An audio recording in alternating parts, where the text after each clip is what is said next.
Well, good morning, Reggie Tiller. We can see that you're here, but we can't hear you, and your audio is not connected. Could you please join us?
So Reggie, we see you've got your audio and video connected now. Are you there? Can you hear us?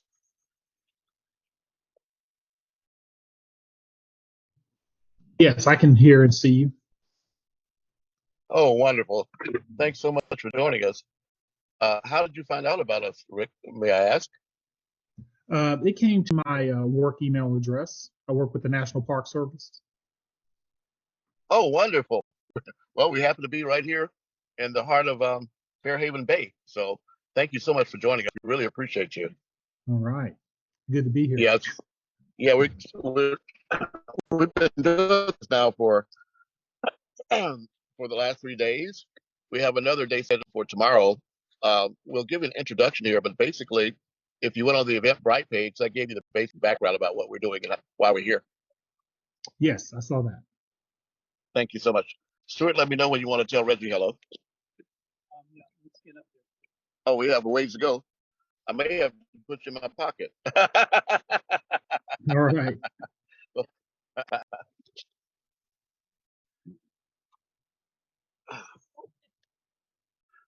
Oh, thank you.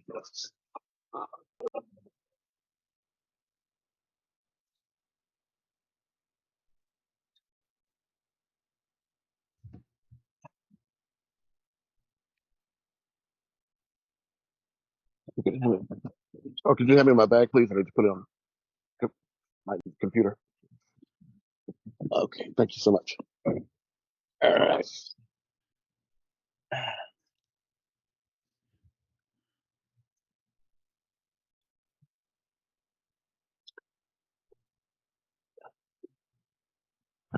Grandma, it's been wonderful.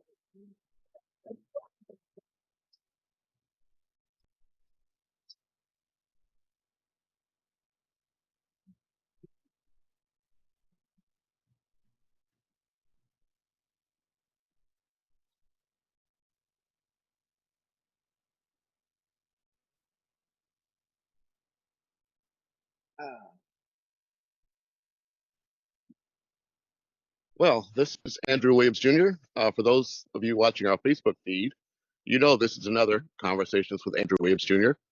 We've been doing this since 2013, but this is a very special year. Not just our 10th anniversary, but usually I'm broadcasting from Los Angeles, California.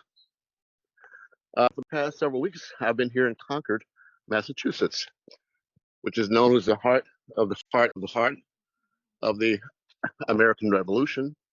But also, we're here at Fairhaven Overlook.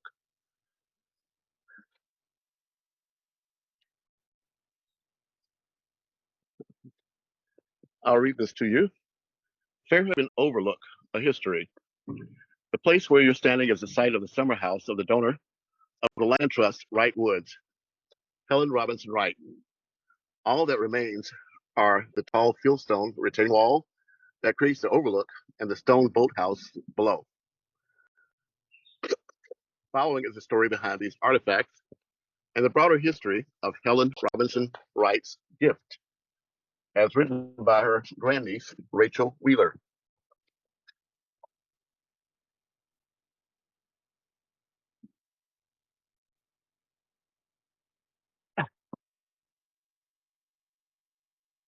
Hi, Grandma. Hi there. I'll take my hug.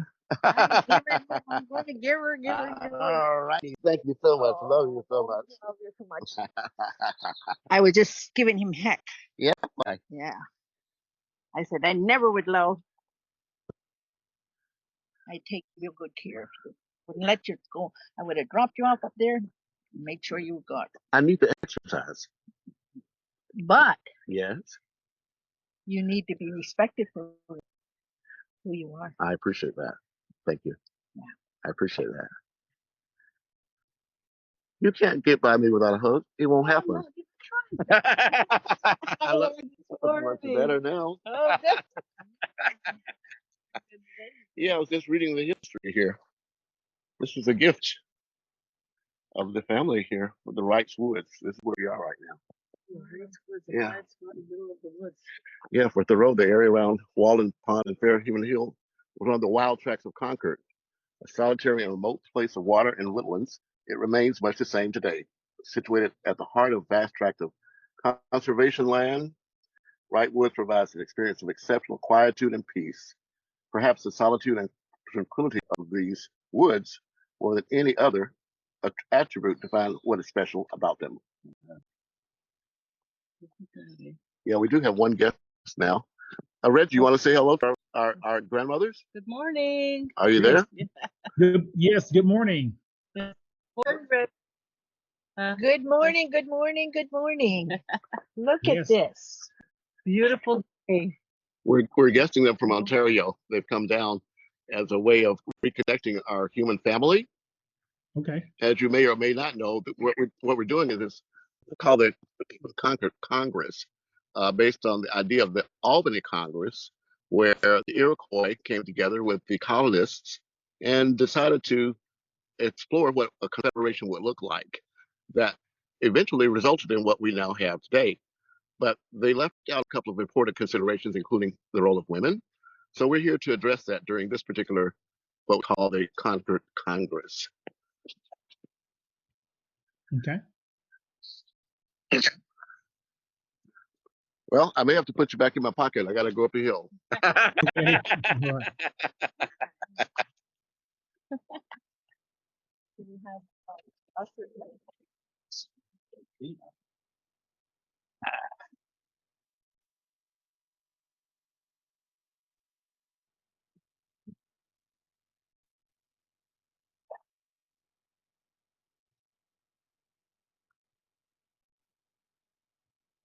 I guess I can let you enjoy the view. As I take it, you can take it too.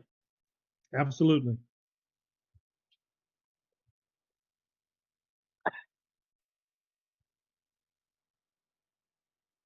Oh, I forgot to record. That might help. Let's see if I can do it on this phone. Let's see here. Just a minute.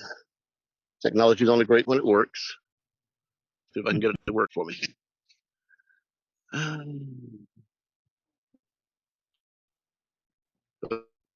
Too fast. There we go. This meeting is being recorded. Well, recording is in progress, and I have to do a Hollywood do-over. I'm Andrew Williams Jr. Today is July the 6th of 2023. We're in the hearts of Concord, California, and we're taking a walk along this nature trail. And this is Fairhaven Bay. For those of you who missed the introduction, I will review it a little bit later. But the great news is that this is streaming as well on our Facebook page. So everyone will be able to see it from the beginning. I'm going to turn you back around and walk towards the bay itself.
Morning.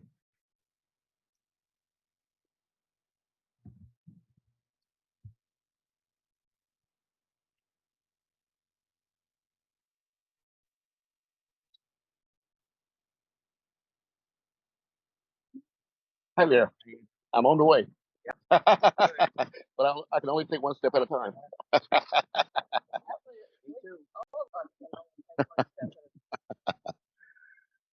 I don't know if the bird I saw flying right overhead.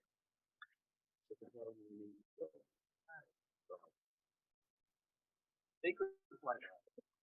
Yeah.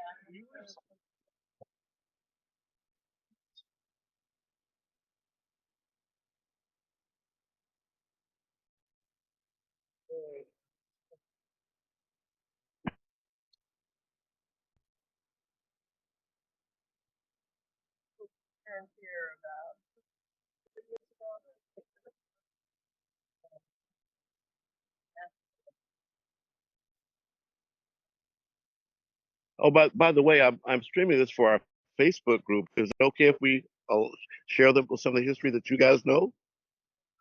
How does that feel?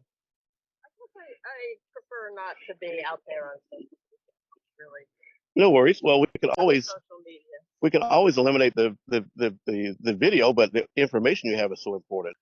Okay, thank you. All right, so Reggie, I'm going to turn off the video, but we still have sound here and an important history lesson. So we'll be here. Okay, thank you. But the video's on.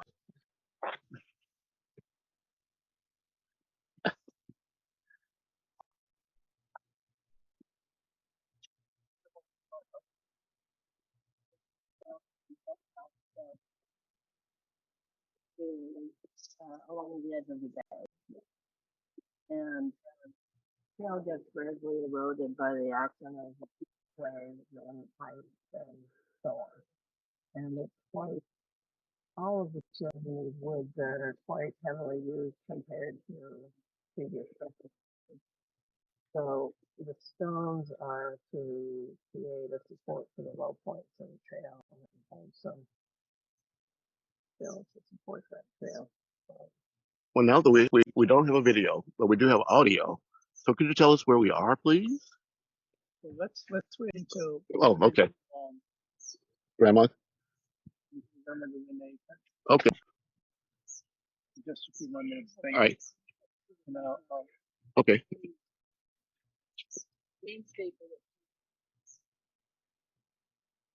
We're just gathering ourselves together here, Reggie, so we'll be with you in just a moment. Thanks for your patience. Okay.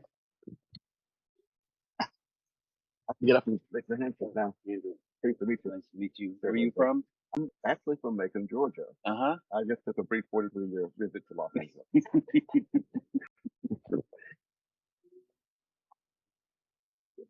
Good morning. Hi. I'm Kenny. Yeah.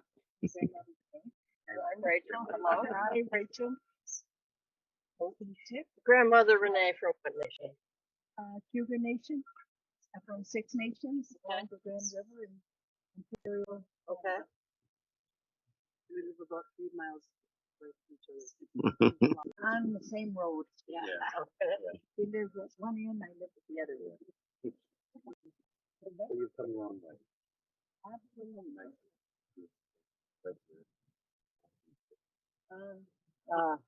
Ken enjoys making walking sticks, but none are as I just a stick. Just a stick. This is a staff, a grandmother's staff. Oh.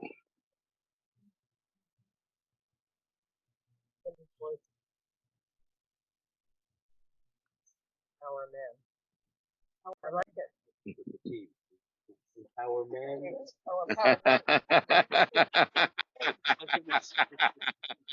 empower men. Empower men. Much better. The turquoise color is beautiful in the recesses. Yeah. This is the water. The water is like we have to take care of. And this is a reminder to all the people.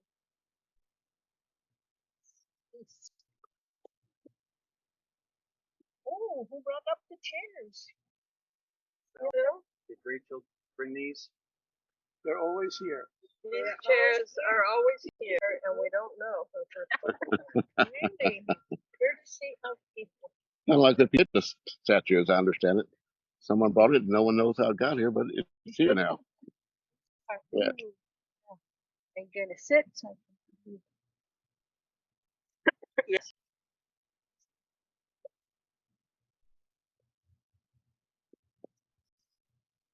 so friends, Rachel and hard enough. This week there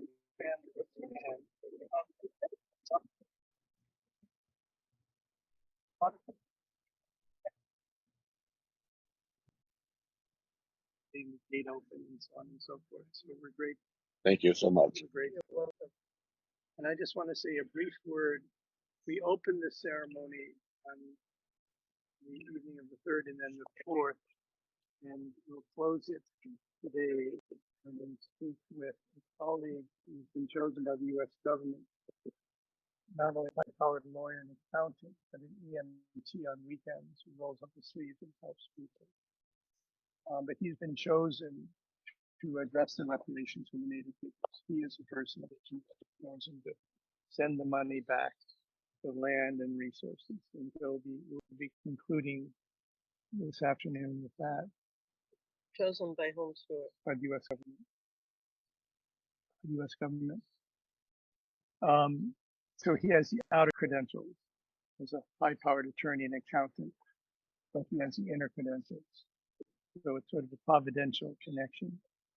But just the last thing I'd say before inviting Rachel and Ken to offer whatever words you're moved to offer by way of welcome is that this is called the Concord Congress. It's a high sounding name, but it's really very simple and as small as the seed.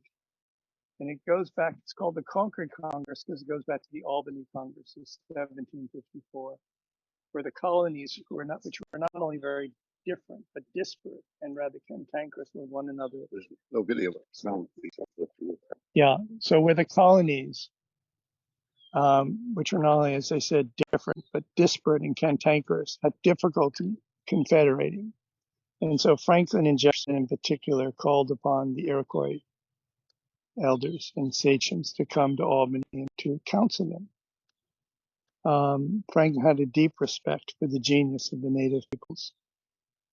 And so this picks up on that 1754 Albany Congress, which is why we call it a Concord Congress. And we said in the beginning it was going to be very small and seed-like.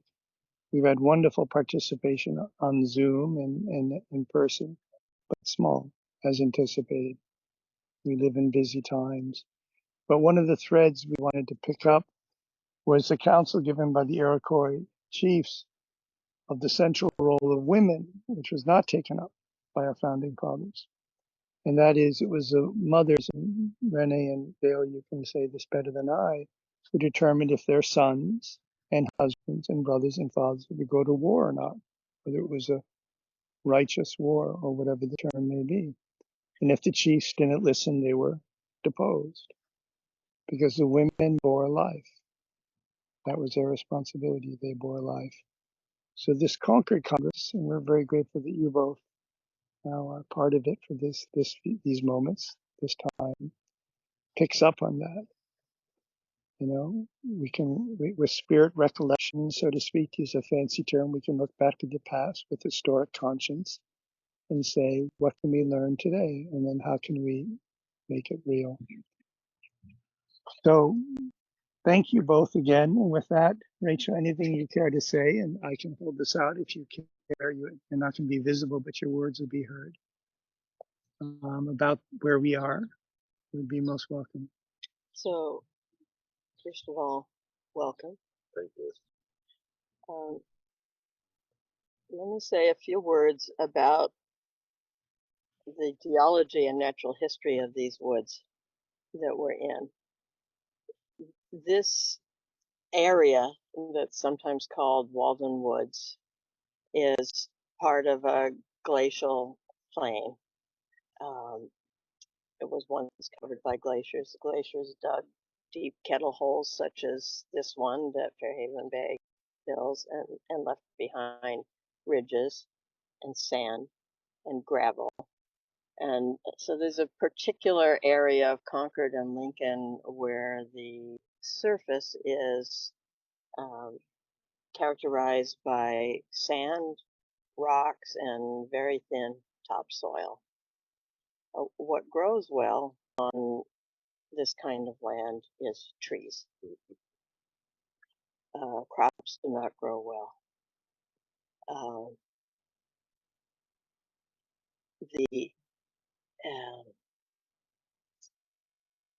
The history of the land in my memory is limited to my lifetime. this became a very special place for my grandmother's family. My great-grandfather began camping in this area as a teenager and later built a summer home that was here on this bluff.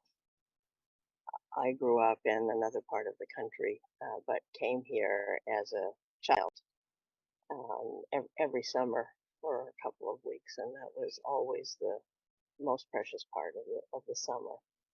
And then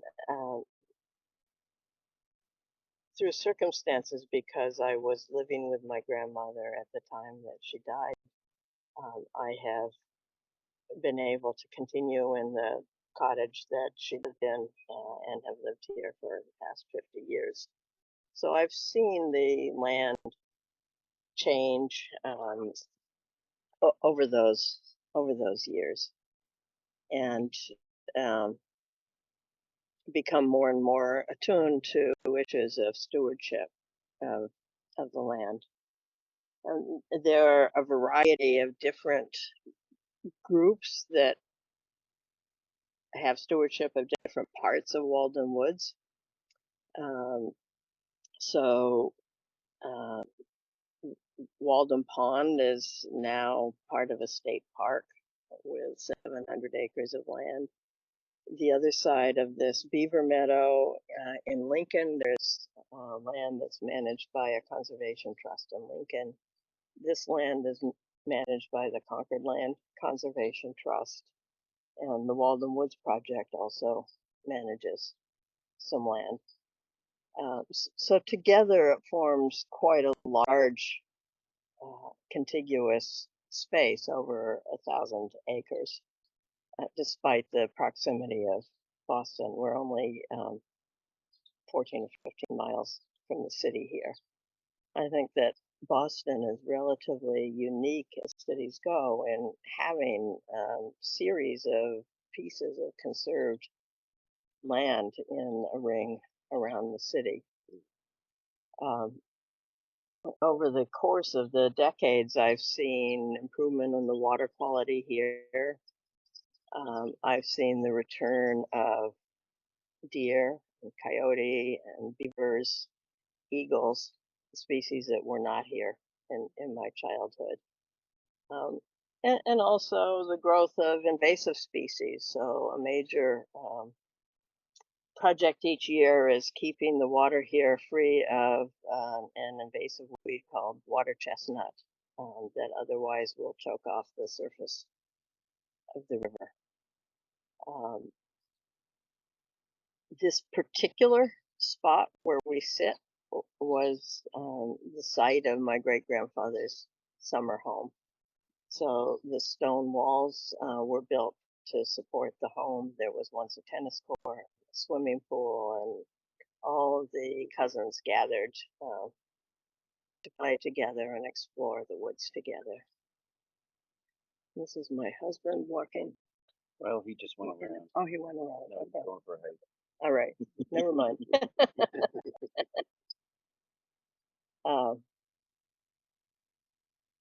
blending with the townspeople. So that's how your grandparents met. I mean, your grandparents. My grandmother's father purchased the plot of land for the summer house from my grandfather's father.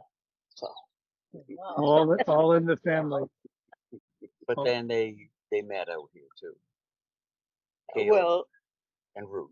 yes, Ruth, being a young woman coming out here during the summer, would be courted, as I understand, by Caleb in a boat, just coming up to meet the girls from Watertown, which is where the family was from.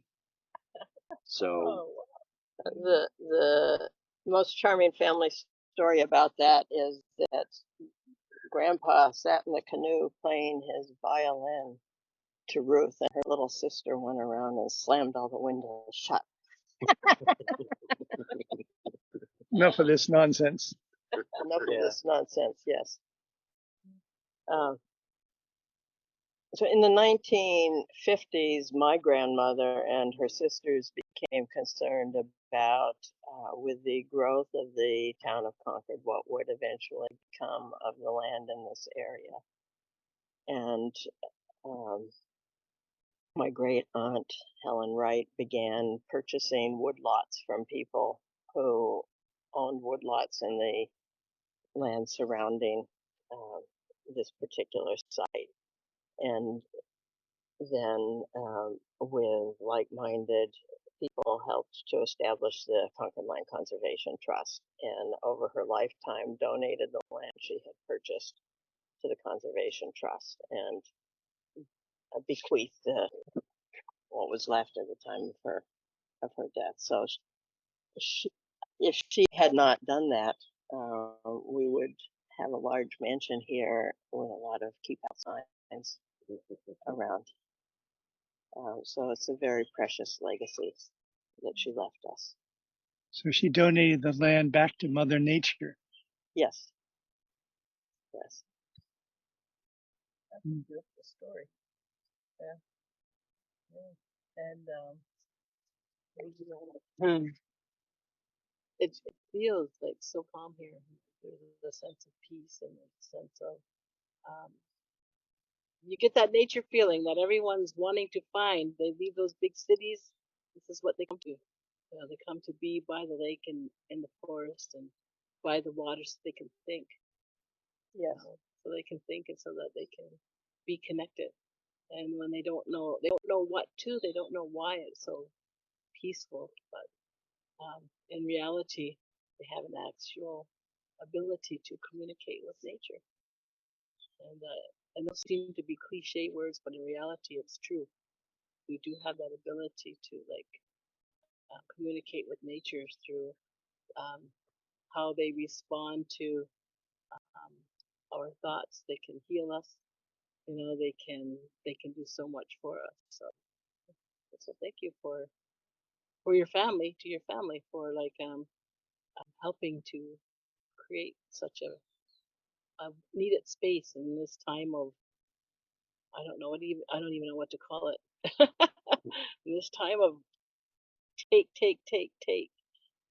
not realizing that they're killing humankind as they take and encroach on lands such as these. Before my family was involved in these woods, there's a great deal of history having to do with Thoreau. And I don't know if you've read Walden or other writings of Thoreau, but he was one of a number of people among the transcendentalists who wrote about that ability of nature to speak to us. And another interesting thing about this land is the extent of documentation that exists of the land as it's changed over time. He really was one of the early people to keep careful notes of when and where he heard each bird or found each flower blooming. And that's created a basis for other people to study, so that now there's a scientist named Richard Primack who has studied current times of blooming of different flowers and shrubs and trees and can compare them to 150 years ago and have some scientific evidence about climate change. So it's also an important piece of land for that reason, because it's been studied longer than most areas. And so we're Mohawks, and so originally were here, but there was a lot of other nations also that were here. Do you know the history of some of the other nations also that inhabit this land before? I know that the Pennacook were here in Concord at the time that the first English arrived, and the Pennacook were an Algonquin speaking people. their community had been devastated about 10 years before the arrival of the English settlers by epidemics spread by first contact. It's, And can you hold this? oh, it's an interesting area because the native people left so long ago here and went to Canada. And so you have the river here, which goes up to the Merrimack River in Lowell, and you have the Pennacook that were all up and down the Merrimack River, and you hear about the Massachusetts Indians and the Nipmuc and the Pennacook, and so this is kind of an area that was kind of central between the different. I think they all would kind of shift allegiances depending on who married whom. And this area was, we call it Musquetaquid, but a lot of these names were spelled differently. And when I think about it, I love the musical language of the Algonquin, and I call it Massaquetaquid. It's just a little different, but a lot of the names, they just float in the air. They're just so light and musical. And this area here, we never actually retained the native name for Fairhaven. We call this whole area Fairhaven. That's what the colonists called it. And we don't have any record of what the Native Americans called this one area. Other than the whole area, the river valley was Massaquetaquid. But there are still the original trail that would go from here over to Watertown, runs right through this area and is still there. And I like to point that out to people that it's an ancient road that has not been consumed by macadam, as it were. Just to note, we would happily move up to Canada. I know. Oh, I know. I know. You were Oh, driven. let's go to Canada. Yeah. That didn't happen. Yeah. Could you hold this and tell us how it happened? Oh, I think the history is clear. Yeah. You know, and even in our communities that we hold now, they were like supposed to be areas that were the swampiest and the hardest to live on. There's no video, but I need sounds. But here you go, you can live there. And then they found out that we have oil deposits, and then it's like, oh well, we want that land back. You know, so it's always been it's always been a story. You know. Well, actually, they kept the hunting and fishing rights Oh. here, and that's never been addressed really. The Native Americans? Yeah. But they say Concord, and they say, oh, we peacefully bought all the land Yeah. from Yeah. the natives. Yeah. But when you move in a few hundred people into an area and No. make it clear, well, the tribe that lived here had another headquarters in Mystic, which is now called Medford. And so they had different headquarters around. And so, they couldn't occupy every village. And so, you'll give me some clothing. I'm all right. I'm not going to be able to live here anyway. But they were allowed to live over at Beaver Pond over in Lincoln. Well, for a while. And then we were politely or impolitely asking you to leave. And so you had to go somewhere. And Yeah, we don't want to get into those stories. no, no. But the natives would come through and they would sell their baskets here even into the 1800s. And that's why Henry Thoreau knew some Indians that would come through and sell their wares. And, Duty, broke it. Do you know about Thoreau's Indian notebooks? I know a bit, but you may know. Well, I don't know a lot about them because there hasn't been a lot written about them, but his father had gone up to Maine to work with Caleb Billings, his brother-in-law, who was from Lincoln, the next town right over there.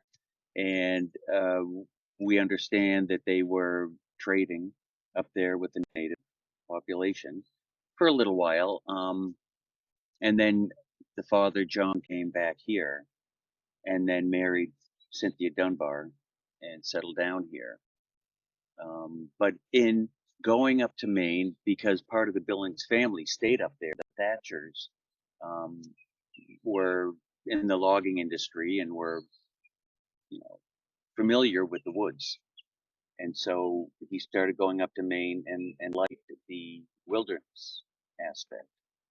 And so he made a few trips up there and then wrote about it in some articles that then, after he died, Sophia, his sister, compiled it into the Maine Woods.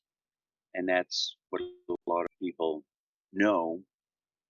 And, there's a group up on Bangor, Indian Island, who come to the Thoreau Society occasionally and have given, some programs on their life up there. Nice hearing their stories.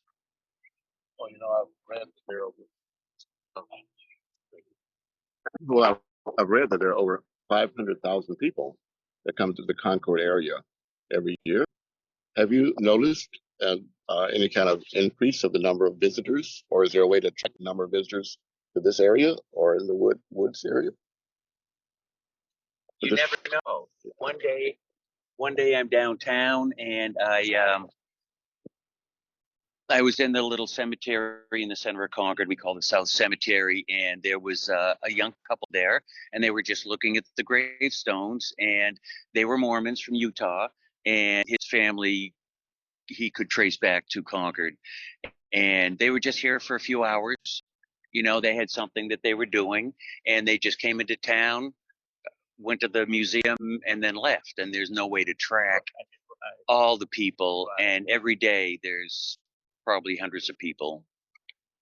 Sometimes you can tell who they are, and sometimes you can't. In terms of use of the woods here, certainly there has been a dramatic increase in the number of people on the trails. As a child, if I walked from here to Walden, which in those days I thought was very far, it's about a mile. Oh, I would not expect to see any other walkers. And now it's rare to walk that trail and not see somebody. And there's a trail that goes right past the house that I live in, and there's a steady stream of people on that trail most days. I think certainly there was an increase with the pandemic, but before that, there's I imagine that with the advent of the internet, then more people are able to find different open areas and trails that they simply weren't aware of before and explore, which is a good thing. I think it's the call on exploration because people are realizing, the way that we're living is not conducive to our generations being alive. Unsustainability. So they're looking what's missing. And they come here and they get a feel for, wow, I wish I had this feeling, daily or more often because there's that sense of peace that they don't get in the city. So we were told never, and that's why people didn't settle in one spot, never to stay in one place too long. So the wood we build out of wood in order to regenerate the area we had to let it follow, Hmm. follow, whoever you say that, and so that it could regenerate itself. So that's how come we moved, around so that we could allow that process to happen, so the land didn't get, I guess, what do you call it, dead. And so we didn't create dead spaces like cities create, So we were told not to build cities because as soon as you put all of that cement in the city, then it takes away from the spirit of the human being, and so then you have dead people or people with no spirit, walking through the towns, and so this is important for people to come into, like, at least pick up their spirits every now and then. So, back home we live in highly populated area, even though our reserve is it's a 6 mile by 6 mile reserve.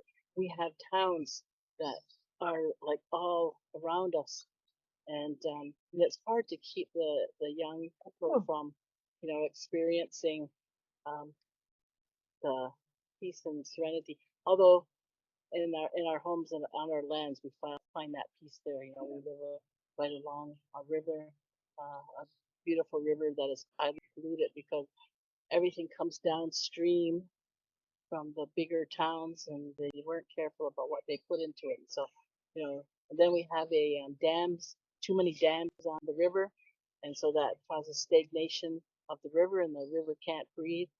And so, there's so many issues related to how do we live sustainably, and so we don't live sustainably with cement. That's a given. We need the earth beneath our feet in order to feel the power of what we have, and so this is a nice way, to come walking through the woods, is to get that what we need. So that feeds their minds, people's minds, and make them want to think differently. Hopefully, yes, yeah. Well, one issue that's come up in town is the original sachem here. Nana Pashamet had died, and his widow took over as sachem, and we call her Squaw Sachem. And so now people are saying, oh, we should not be using that term because it's derogatory. And we were out in Arizona when they changed the name of Squaw Peak in Phoenix. What was it, Laura? There was a woman who died in battle in Iraq, and they named it after her. And so in the last year or two, people have been saying that we should change the name. And, I personally don't look at it as a derogatory name here. It was not derogatory then. It was a woman leader, wasn't it? So, because so you would change the name. Okay.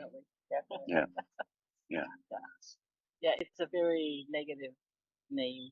It's kind of like all women are used for sex, and we're nothing more than that. That's our only purpose in life. But that's not who she was. Well, that's what the name. She was a fearsome leader. That's what the name. That people were afraid of. Yeah. But I mean. Well, I wanted your opinion. That's English. Yeah. English has so many different ways to interpret it. So we name according to the environment that they grew up in their duties and responsibilities. So I can't say why that was her name.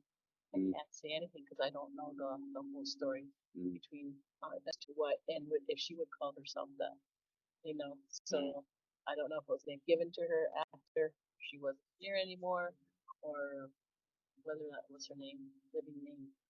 Well, no, this was the original documents back in the 1630s. The original documents written in English. Yeah. Yes. By the English. Yeah. Yes. There Yeah. we go. Yeah, but yeah. And at the time, the English didn't think too much of the women. English or native.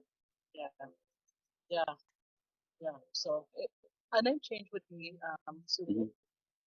That ever comes up. But to what? I mean, I don't know.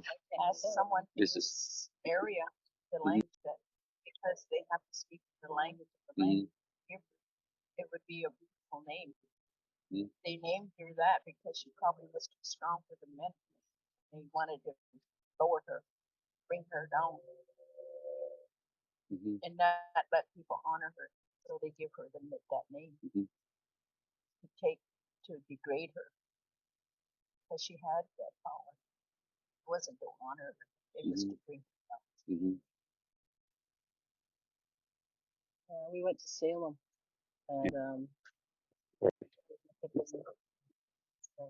grandmother staff here because of everything that had happened at Salem. You know, to bring back that power to the women again. You know, because they were degraded so much, and not just Native women, all women. You know, the healers and the people that were, you know, the keepers of the land, they were destroyed. You know, simply because of will, and it wasn't the will of um, their family. It was the will of um, some other mindset. And so when you have that mindsets that are destroying everything good about what's around, you know, I don't know the difference between Puritan and Pilgrim. I'm not sure of what that is, you know, because well, I'm not either. Mhm. You know, The I'm not either. Puritans tried to purify the church, and they were the ones that hung the witches. They were more puritanical. The Pilgrims was, I mean, this is a generalization, but the Pilgrims, the first to arrive in the Mayflower, were seeking religious freedom. They were pilgrims. They were pilgrims, meaning you're on a journey. You're seeking something holy. So we call them separatists because they wanted to separate from the church, and the Puritans wanted to purify the church. There were also many colonists who came simply as business investment seekers, not for religious reasons. And then so we had our own type of spirituality. You know, the land had its own spirituality, and that's what we were. And so it was misunderstood.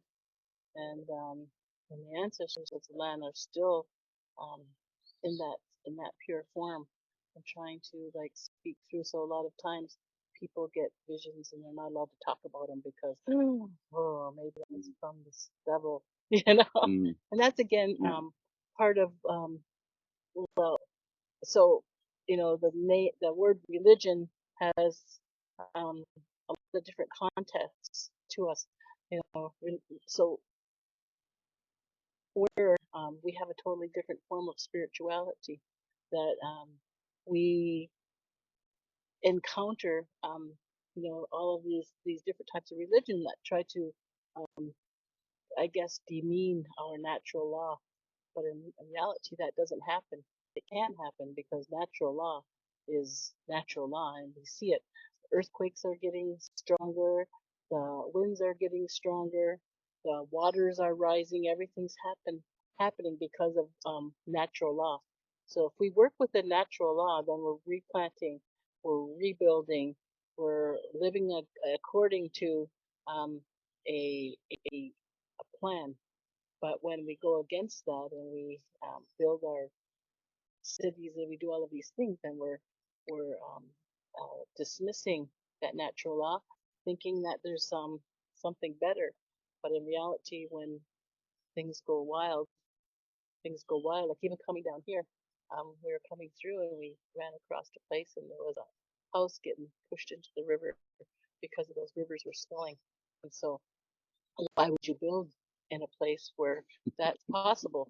You know, that Right. has always like Yeah. made me think, why are they building on a floodplain? Yeah. Oh, it hasn't been, nothing's been here for like 30 years. We've lived here for 50 years, and then 51 comes, and boom, everything is gone. So, you know, yeah, we have to like be mindful, I guess, of what is natural law, and it's time for us all to like live together and to have those discussions, because we can still help you know, one another to think about that and to make things better for everyone. So this is wonderful. You know, this is wonderful that this is being preserved, and it's still and it's I it's like almost pristine.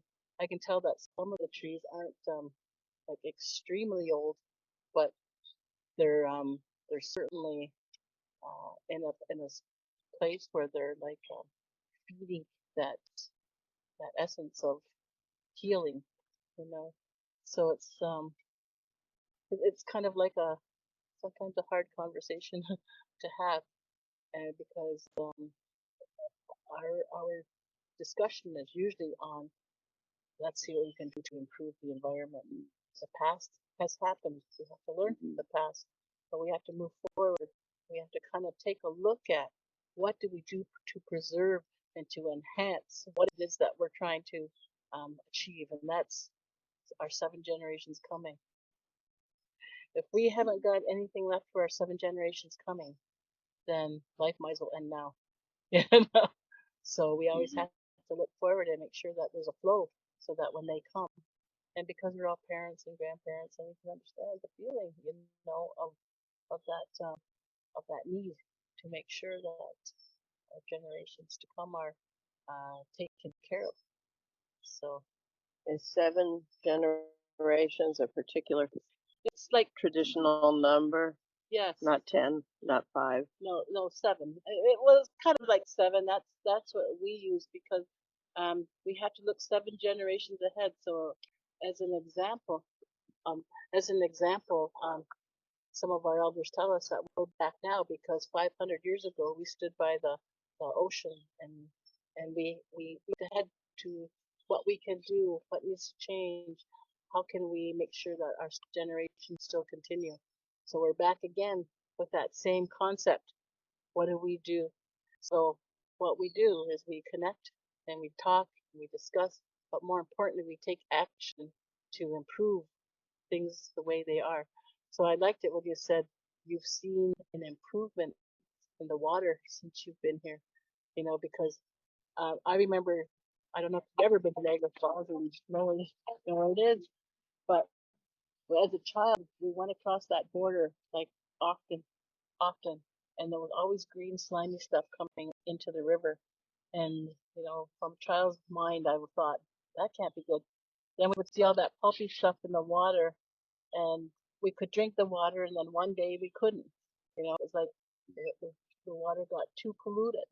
So with all of those things that you see, you wonder how can, in my short 65 years, how could I have seen so much change? You know, because the change is actually um, same change that all of our ancestors have seen.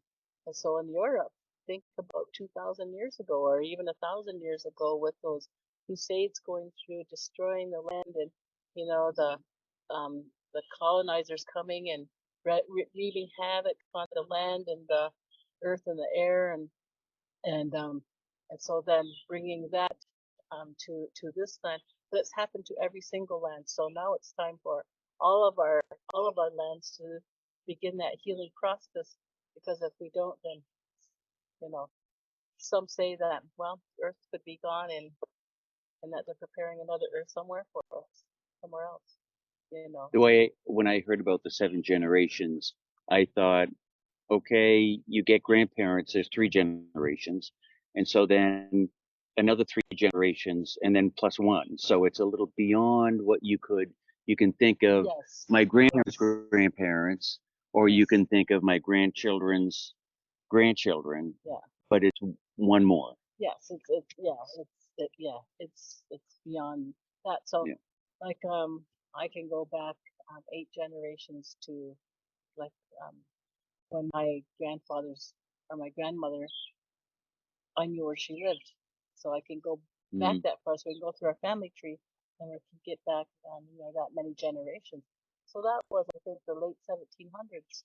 Is that not, or somewhere, or earlier than 1600s? So, anyways, we can go back. So we can go back a long way in order to kind of know the history of our families. And so that's important also, is to know that history of our families. And so that's what I mean. We have to just look forward to a time ahead of us that we can say we did the right thing for our coming cases. Because we all know we love our grandchildren. We all know that we love, our children, our grandchildren, and we know that we have grandchildren coming, great greats. So we want them to come into a place of peace, and that doesn't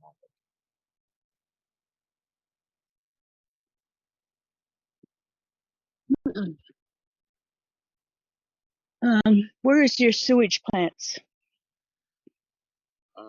It's downriver on the other side of town. How many do you have? Well, we have one for town of Concord, but there are individual houses with their own septics. Septics, okay. So there are many. Almost every house has one until you get into the central city, and then it's. Is it getting overwhelmed by all the visitors coming on the sewage? Can they handle all the sewage, and where does it go? Does it go into the ocean? Does it? Yes. Go into the river. Whatever is released, yeah.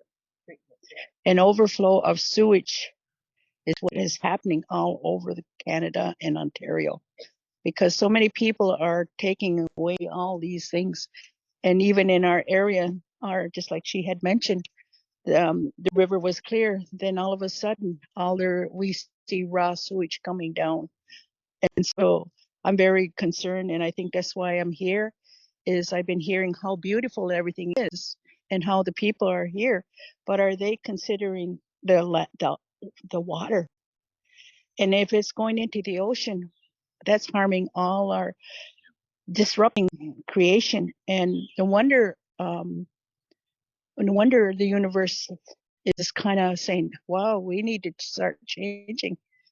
We need to start changing and making better changes for all creation. That is so important.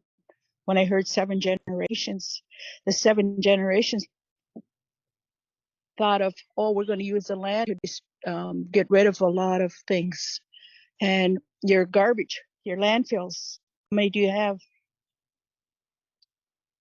We retired our landfill, and I'm assuming everything is burned, incineration. Incineration. Up into the air. Yeah. The plastics. And we recycle what we can. Yeah. But not everyone does. No, it doesn't.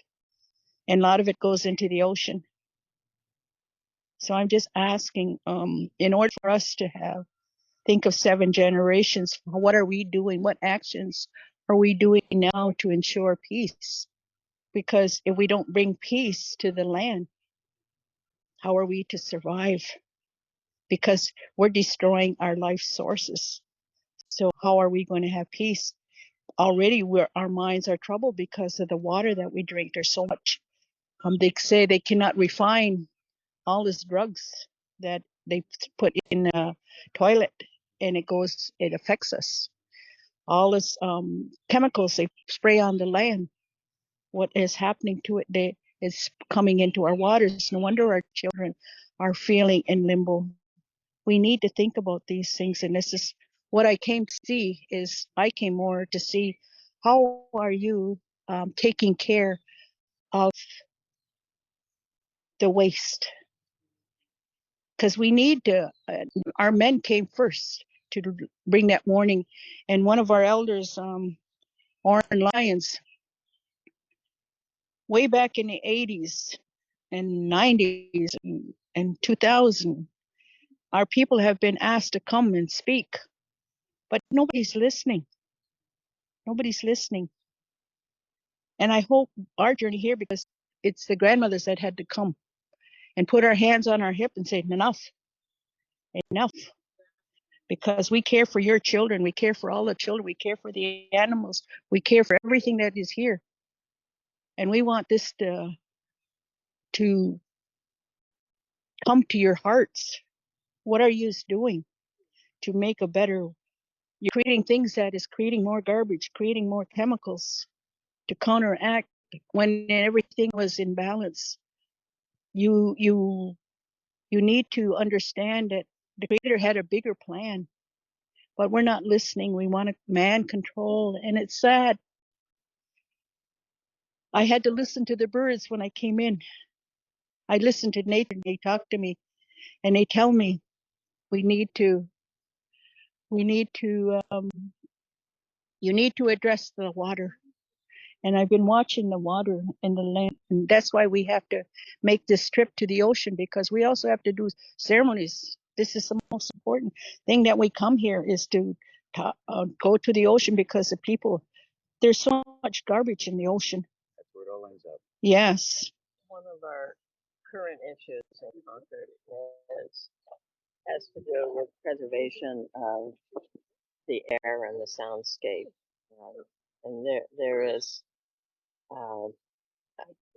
a regional airport on the edge of town, Hanscom. Do you know about this issue already? No, I can hear the planes go like constantly.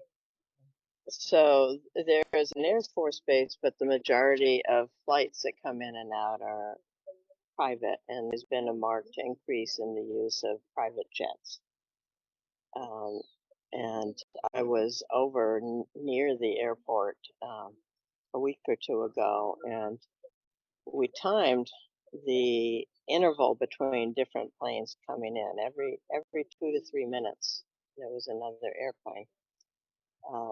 The amount of carbon dioxide pushed into the atmosphere by a private jet flight is enormous.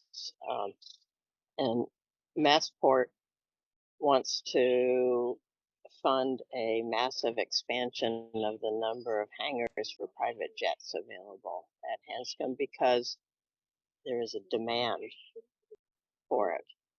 Those who can afford to fly private jets would like more spaces to park their private jets at Hanscom.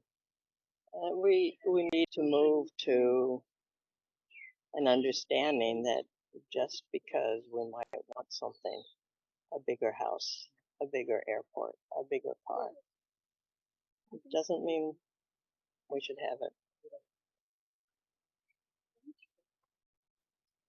Right. I noticed the eroding of the natural aquifers, all the swamps along the ocean bed, and again, I must have known I was going to do something like this way back then. I noticed, I said, that is not good.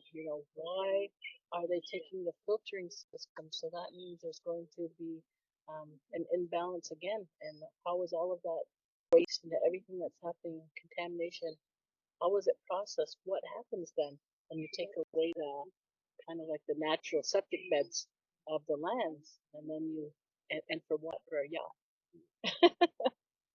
It makes different. I'd like to share something along these lines, and I'm glad to do it, Rachel, with you and Ken as well. I mentioned it briefly yesterday. We were in Eden. And Eden was what Hawthorne referred to the grounds behind the old manse. And there were 2 companies in America that produced depleted uranium-coated bombs that impregnated the cradle of civilization during the Iraq War. 2 companies in all of America. One of them was in Concord, Nuclear Metals. And as we know, there was a leak with that depleted uranium into the acid. And I brought over a colleague, a Dutchman. We all have gifts. His gift is sight. What one could call clairvoyance. He was in the in the technology field and made millions, made a killing, and then realized, no, this isn't right. And so he wanted to make good. And he had these gifts since a child. So he's developed a technology that has to do with coherent water that has many universities have studied, and that proves that one can, by working with the heavens and the earth, one can bring coherence to water. So I took him to Eden behind the old manse. And as you may know, in the early mornings in the summer seasons, there are busloads of people from India and China and Japan who arrive because they see the boulder, the rock outcropping behind the old manse. They say is a center of the ley lines of the earth. I would say is one of the centers of ley lines of the earth. And that rock outcropping, and I've paced it, I've literally paced it, is equidistant between two sites where shots were fired, heard around the world. The North Bridge on a horizontal line going down the Concord River, and on a vertical line up to the old manse where Emerson wrote Nature, which catalyzed the cultural revolution or evolution, whatever one wishes. So equidistant between these two sites where shots were fired, heard around the world, is this rock outcropping where people gather in the summer hours because they see it as the center or one of the centers of the ley lines of the earth. When I brought him there, he said there are actually two axes. He said there's a feminine ley line that goes horizontally down the river to the North Bridge. And then there's a masculine ley line that comes from the river into Eden. That's mine. Into Eden, over the rock outcropping, into the old manse, and through the old manse of Emerson and Thoreau into the mainstream of American society. And he said that ley line is toxic. He didn't know about nuclear metals, but he said that's toxic. So what's happening is from the river into Eden, over the rock outcropping, through the old manse, into the mainstream of American society, as in Hawthorne and Emerson and everything else that revolved around it, is this poisonous stream that's flowing. So we're in the process of trying to find the best way to focus the issue to bring this technology that can make water coherent, that is a gift from the heavens and the earth, to Concord, which I'm not saying, but in many people's eyes, is the center of the center of the center of the center. I heard it in many of the international leaders who came to our programs in the 80s who said, do you realize what your country, what your town means for us? Your revolutionary heritage, your transcendentalist heritage, the praying Indians, what it means to us. So in many people's eyes, Concord is a significant community. And if we can get this technology established in Concord, then it can be a platform to bring this wisdom of the heavens and the earth in terms of helping water rediscover its coherence to many, many other communities. So once again, just to summarize, nuclear metals, there's a leak, the depleted uranium goes in the Assabet River. When I grew up on the banks of the Concord River on Elm Street, Simon Willard's home farm, there's a rock monument on Elm Street before you turn right into Simon Willard Road. That yellow house on the right was a carriage house for the larger house where I grew up. And I could go down to the river and there were no signs. You can't eat the fish over 70 years ago. Now that's where we are. So I'm glad I've said a little bit of that to the grandmothers, but I'm glad now also to mention to Rachel, to you and Ken, because it wouldn't be hard to get this technology established. Matter of fact, we went out to the sewage plant, and I'm drawing a blank on the name, the fine man who's head of the sewage and water department here in town. His name may come to me, but he gets it. Plus he has an assistant who's Spanish and an Emersonian and Thoreauvian. They get it. They get it. So we could establish this in Concord, this technology, not just for the sewage, but for every household, because the water we have in Concord, if you turn it on and smell it, that is the town's water, is not good. So these are possibilities that are emerging. Should add chemicals to that water. That's the first thing I noticed when I turned the water on. When you go to we've been in many communities coming here, and that's what's telling us the water is. And this here represents the water of all nations. And if we don't start taking care of it, we're not going to have any food. Everybody's wishing it's hot. So if it gets really the way it's been getting hot, it's changing quickly. And the water is going to disappear. So we have to have consciousness. Each one of us has to have that consciousness. And that's just like I was saying, our elder, Oren Lyons, he had been going out talking about the environment. He comes from the Onondaga Nation, and he's traveled the world. And he has been invited to many environmental discussions and went to the UN. And this has been going throughout all these years.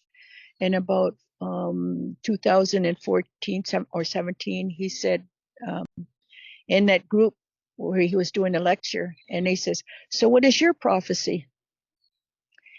He says, "Nothing will be done." And nothing has been done to take care of your children. I'm putting it back to you. What are you doing to take care of your children's children?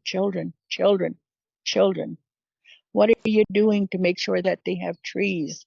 What are you doing to make sure that they have grass? You know, they have a song. I thought, gee, that's silly. They said that in that song, you have to go to a museum to see what a tree looked like. And that's sad because when we travel, we see a lot of construction. A lot of trees are being taken down. This is why the big winds have come. And because, in the beginning, people didn't understand the forests, and so they killed the forests. They took down, like Gail had spoken of, these are young trees. They say our trees long time ago would be 7-man span with their arms out. That's how big the trees were. And so they say that these are just young ones. And the ones they're planting in your communities, in your cities, they're not strong enough. They're not strong enough. They're going to snap just like that because they have been, as they say, man-made. Yes, they don't have the resilience. And so those trees that you're planting, they're not going to serve a greater purpose of taking care of you. It's these trees that have overcome, just like us. What's in the air, we have to build up a resistance to it. So what are we doing about it? We've been talking and talking and talking. Even your leaders, that's all I've been hearing is your leaders have been talking. Who's listening to? We have them. We went to places where they're engraved in the rocks. Nobody's listening to them. Nobody's hearing them. And so it's time we unplug our ears. But it's getting worse because our young people, what do they have? They have them in plugs in their ears. And so they're not listening to. And every time I come in. There's so much noise you can't hear. Yeah. It's never ending. And I notice when you come into the forest, I have watched each one of you, well, except for you two, how you come into the forest, you're not listening to them. You just went on a mission to get to a place. You're supposed to stop and acknowledge what they have done for you. And that's honored. These are our ancestors. They're here to look after us. And if we're not taking care of them, who's going to take care of our children? That's the duty. And so we come here to remind the people, the more you invent things, the more garbage. And the simple thing was rocks purifies a lot of things. The swamplands that she talked about purifies a lot of that. But we have to, we use the toilet or the sink as, oh, I don't want to see it, so we get rid of it. We put in our garbage. I don't want to see it, and I don't want. And so we treat our food with disrespect. And we heard that yesterday from another person, how our young people have shown so much disrespect for what is given to them, and the food that that is wasted is atrocity. It's sad. And so as grandmothers, we are very concerned. And this is the message that we come with. It's that each of us, yes, we talk about all the where we are, but we need to really listen to the trees, listen to the birds, because this is what they're saying. If this happens to us, it's going to happen to you much faster than it's going to happen to us. You see, even the COVID came, and that was a gift to help us to remember, to be humble, and to go without. So, and you notice a lot of people had problems, and that's because they have lost their life skills. They have lost the life skill of being here in nature, being without. Everyone has to learn how to go without. And that's what nature has been telling us for the longest time, is learning how to go without.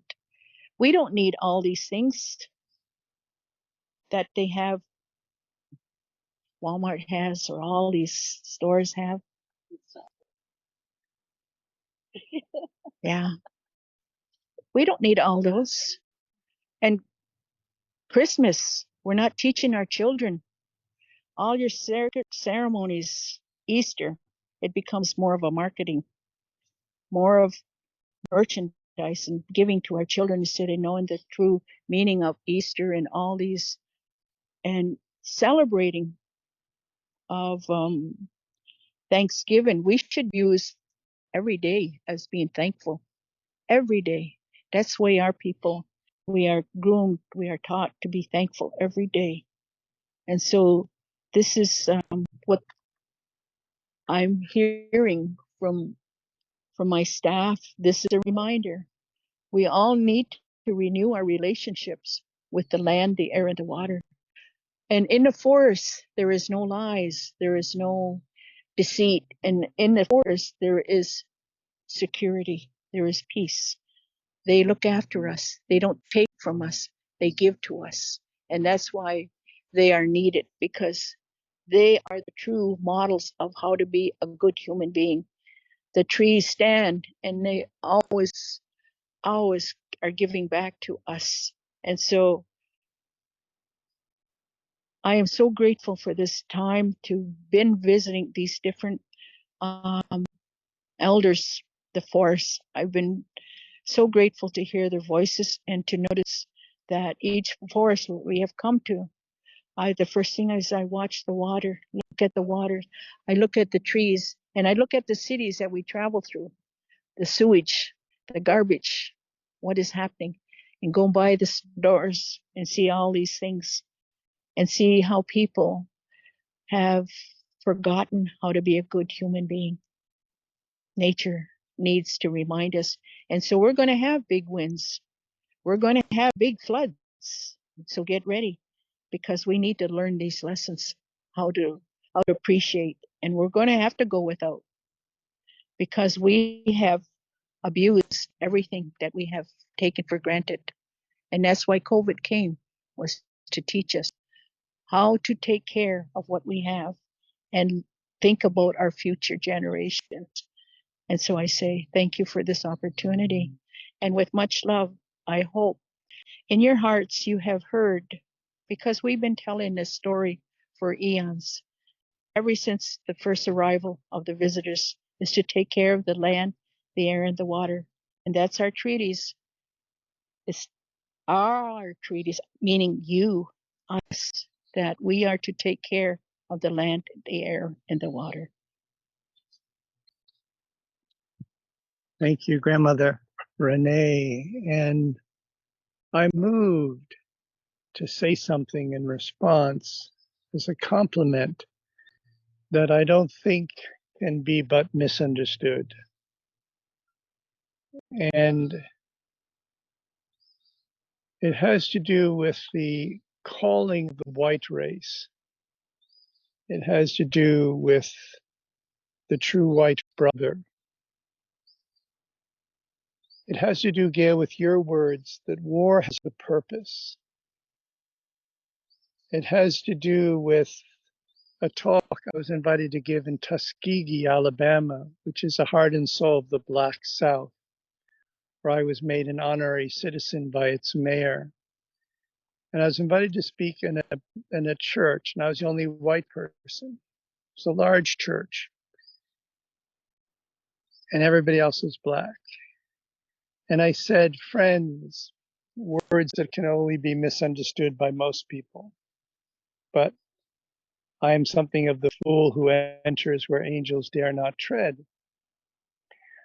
I said, friends, not only is the black race superior to the white race, and the red race is superior to the white race, and not only is yellow and brown race superior to the white race, but the white race also has something to offer. And what it has to offer, Emerson and Thoreau and the Concord authors exemplified. It has to offer a resurrection wisdom, which means it has to offer an understanding of how to enter into death, which is part of life, the death of autumn and the stillness of winter.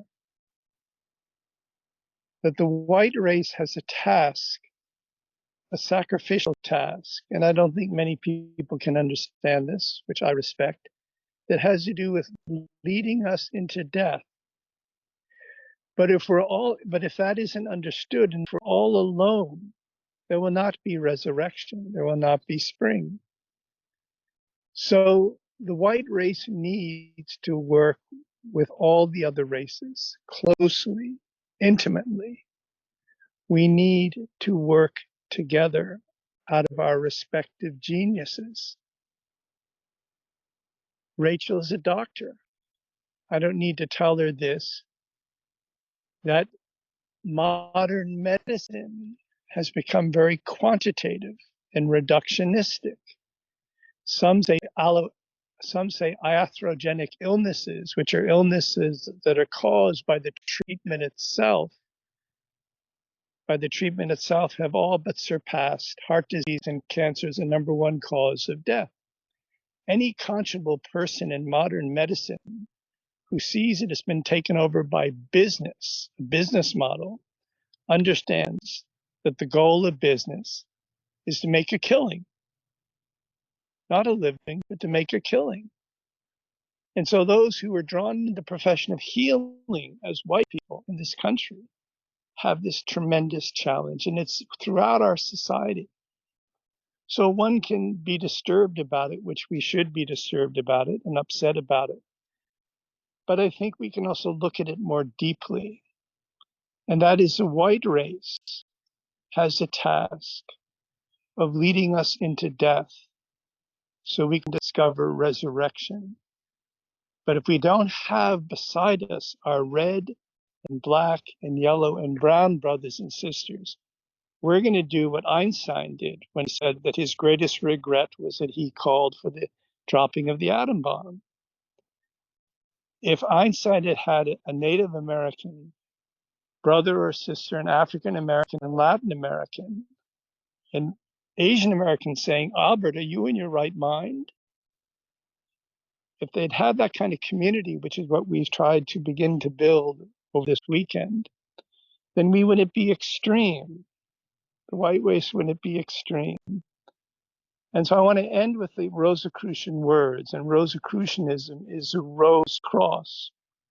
Every time I go into a Christian church, I think that cross is awfully bare. Can't we put roses around it? because the story didn't end on Good Friday. It went on to the resurrection on Easter. So the Rosicrucians were like the Transcendentalists, were like the British Romantics, were like the German Idealists. That is, they spoke to an esoteric stream within Christianity, a deeper esoteric stream that had to do with the true white brother. And their terms are ex Deo nascimur, out of God we are born, in the East. In Christo morimur, in Christ we die, in the middle. Per spiritum sanctum revivissimus, through the Holy Spirit we're resurrected in the West.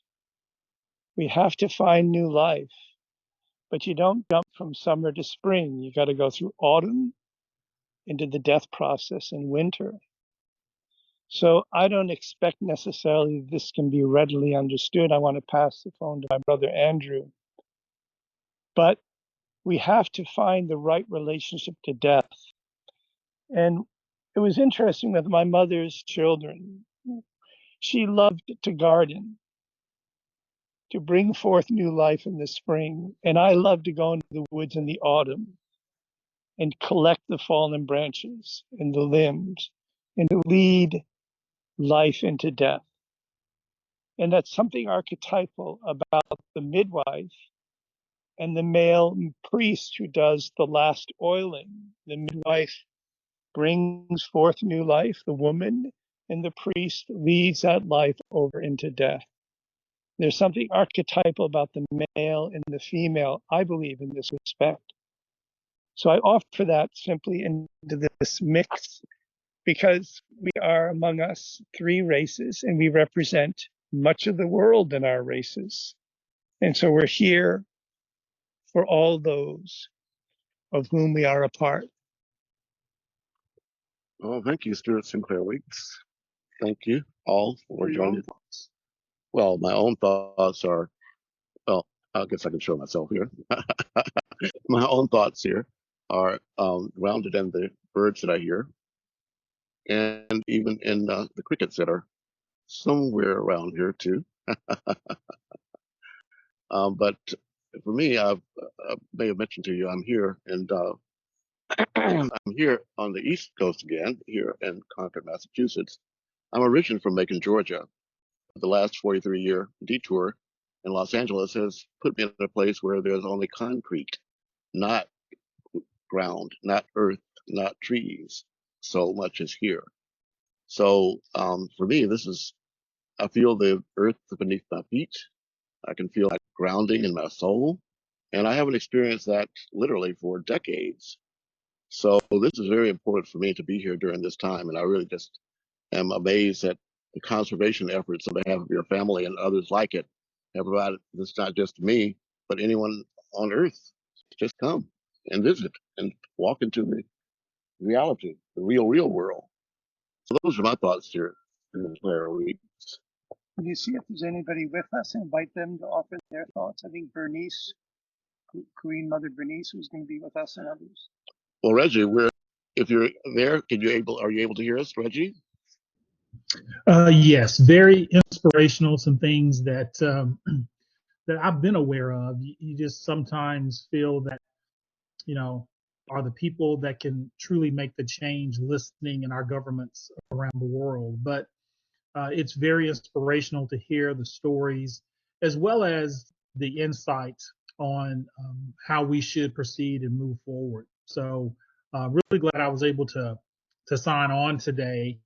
I'll have to leave here around noon, have some other meetings, but I really do appreciate the opportunity just to listen to everyone and see that people are thinking about our issues and how we should move forward. So thanks for the opportunity.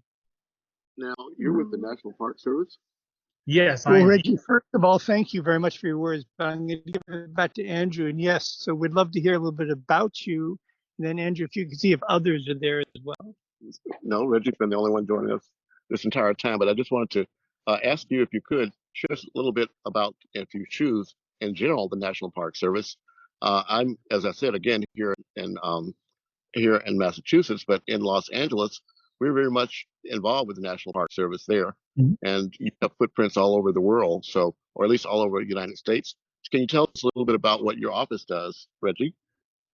Well, I've had a varied career. I started my career in the YMCA actually, in Tennessee. I'm a Tennessean. Actually, when you mentioned that you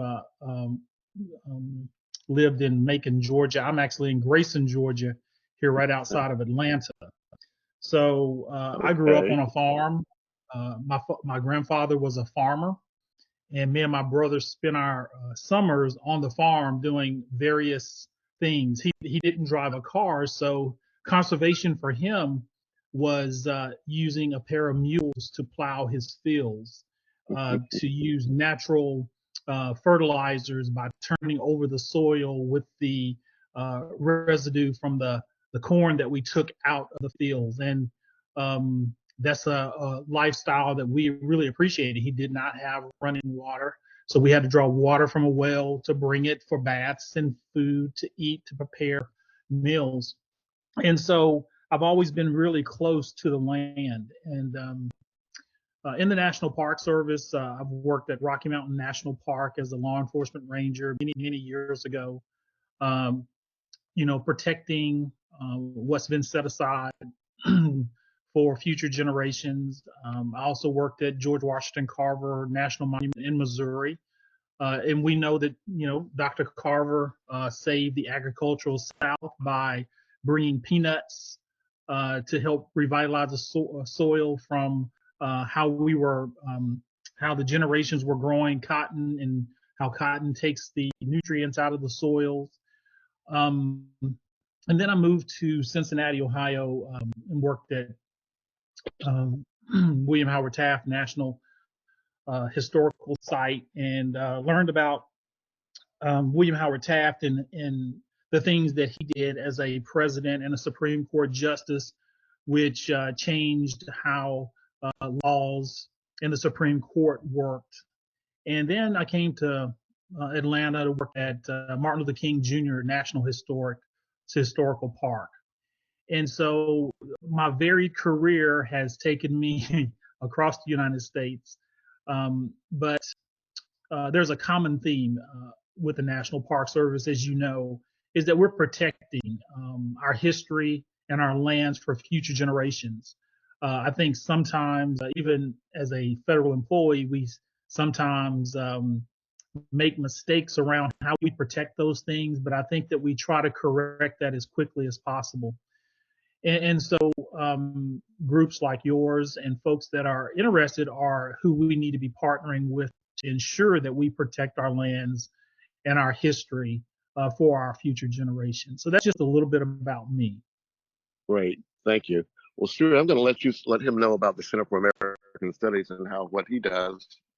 We might be able to actually partner with him. Reggie, we'd love to connect. May I give you my email address as we draw this to a conclusion? Sure.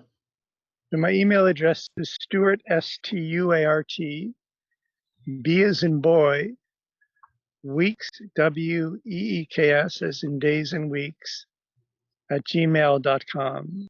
So Stuart B. Weeks at gmail.com. And how did you hear about this? This will be rebroadcasted. This is more of a small and intimate gathering, but how, Reggie, did you hear about this, if I may ask? Well, actually, I got the email this morning about the sessions that were taking place from July 3rd through the 6th. And so I saw this one and decided to just hop on and listen because it seemed very interesting and sort of piqued my interest because of my own personal history. Wonderful. And do you know, if I can ask, who sent the email? Do you have an idea? It was Asala. Good. Wonderful. Reggie, you've obviously got miles to go before you sleep, as does everybody else here. So thank you for joining us. Thank you for your work. Feel free to reach out anytime. We have done a number of national forums on race, including at Tuskegee National Park. Yes. And we want to do something at Mankato in southern Minnesota with the largest mass hangings of the native peoples. We're planning a ceremony there with the native peoples as well. So love to be in touch. All right, great. And again, I'm glad to meet the group that was there via Zoom. I wish I was actually there. Those trees look very inviting. Well, if you're ever in the Concord, Massachusetts area, please let us know. This is a wonderful, wonderful fight. Well, great. Take care. Yeah, I'm you going to let too. Andrew conclude this at least here on the Zoom. Yes, Reggie. Also, if you have Facebook, this is streaming on my Facebook page, Andrew Williams Jr. Okay. But it's actually originating in our group. We have it's called AHIABGA-TV Network, Okay. and there we have the videos we've been doing for these past few days and for the past few years. So yeah, you can look us up and find us, and we're always open to actually have public service announcements on behalf of the National Park Service. So if you could be kind as to maybe make available to me or make me known, how we can access fillers. We always need content to let people know that we are in support of our national outreach as well.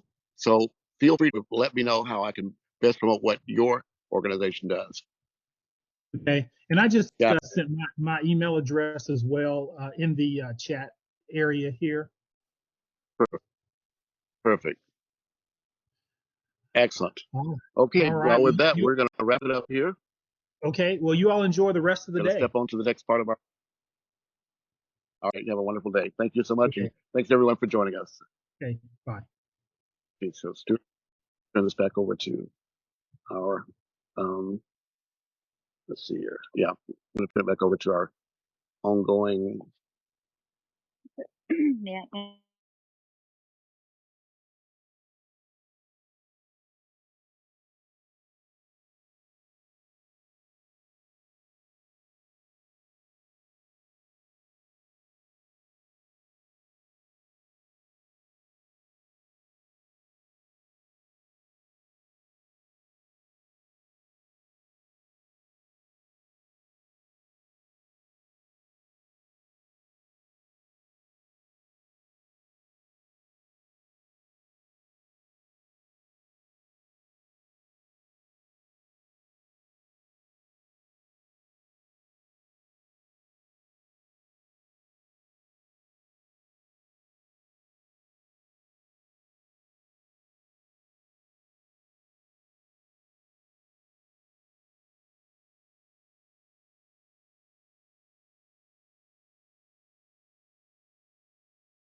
The recording has stopped.